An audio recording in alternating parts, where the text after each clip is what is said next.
जय माता दी मित्रों, बड़ों को प्रणाम, छोटों को प्यार।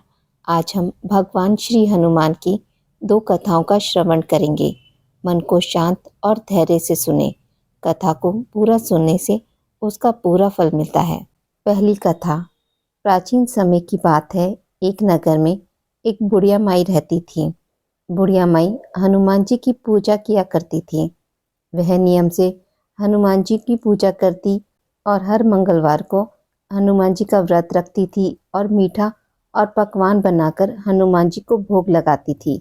वो ना तो मंगलवार को मिट्टी खोदती और ना ही घर को लीपती थी। बुढ़िया माई के बेटे का जन्म मंगलवार के दिन हुआ था, इसलिए उसका नाम मंगलिया था। एक दिन हनुमान जी बुढ़िया माई की परीक्षा लेने के लिए मंगलवार के दिन एक साधु का भेष रखकर बुढ़िया माई के घर आए और बोले कि है कोई हनुमान जी का भक्त जो मेरी इच्छा पूरी कर दे। साधु की आवाज़ सुनकर बुढ़िया माई बाहर आई। हे महात्मा जी, आपको क्या चाहिए? साधु रूपी महात्मा जी बोले, मैं भूखा हूँ, भोजन बनाऊंगा। तुम अपना चूल्हा और आंगन लीप कर मुझे दे दो। बुढ़िया माई ने हाथ जोड़े और बोली, महाराज, मिट्टी खोदने और आंगन लीपने के अलावा आप जो भी आज्ञा देंगे वो मैं अवश्य मानूंगी।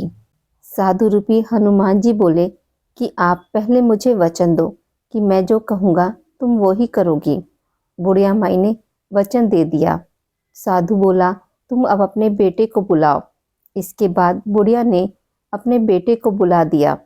साधु रूपी हनुमान जी बोले, अब इसे धरती पर औंधा लिटा दो, मैं इस पर ही भोजन बनाऊंगा।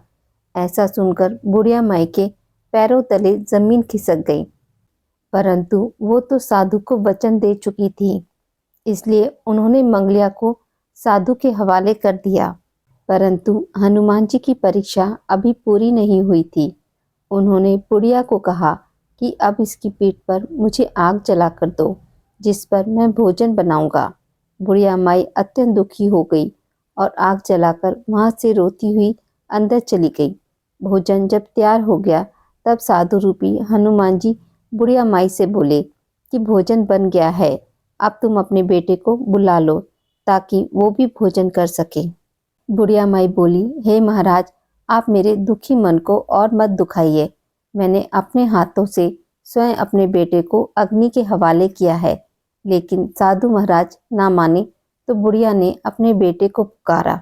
बुढ़िया माई के आवाज लगाते ही मंगलिया हंसता हुआ घर के अंदर आया और बोला, हाँ माँ। अपने बेटे को देखकर बुढ़िया माई की खुशी का ठिकाना ना रहा, परंतु वो हैरान थी कि ऐसा चमत्कार कैसे हो गया। वो अपने पुत्र समेत साधु महाराज के पैरों में पड़ गई। हनुमान जी ने उसे अपने दर्शन दिए और उसे सर्व सुख का आशीर्वाद दिया तथा अंतर ध्यान हो गए। हे हनुमान जी महाराज, जैसे अन्न धन के भंडार और सर्व सुख बुढ़िया माई को दिया, वैसे ही इस कहानी को कहने वाले और सुनने वाले और हुंकारा भरने वाले सभी लोगों पर अपनी कृपा करना। दूसरी कथा। ऋषि नगर में केशव दत्त ब्राह्मण अपनी पत्नी अंजलि के साथ रहता था।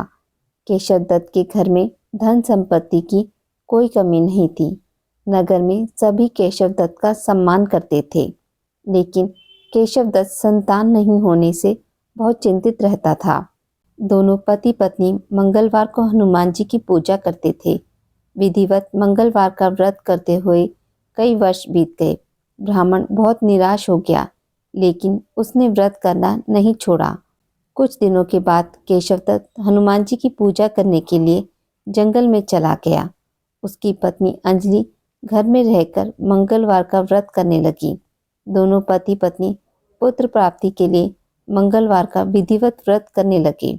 अंजलि ने अगले मंगलवार को व्रत किया, लेकिन किसी कारणवश उस दिन हनुमान जी को भोग नहीं लगा सकी और उस दिन वह सूर्यास्त के बाद भूखी ही सो गई। अगले मंगलवार को हनुमान जी को भोग लगाए बिना उसने भोजन नहीं करने का प्रण लिया। 6 दिन तक अंजलि भूखी प्यासी रही।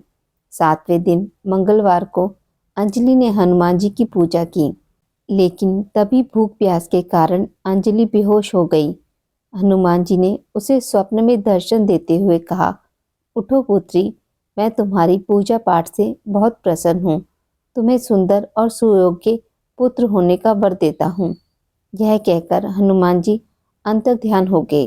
तत्काल अंजलि ने उठकर हनुमान जी को भोग लगाया और स्वयं भी भोजन किया। हनुमान जी की अनुकंपा से अंजलि ने एक सुंदर शिशु को जन्म दिया।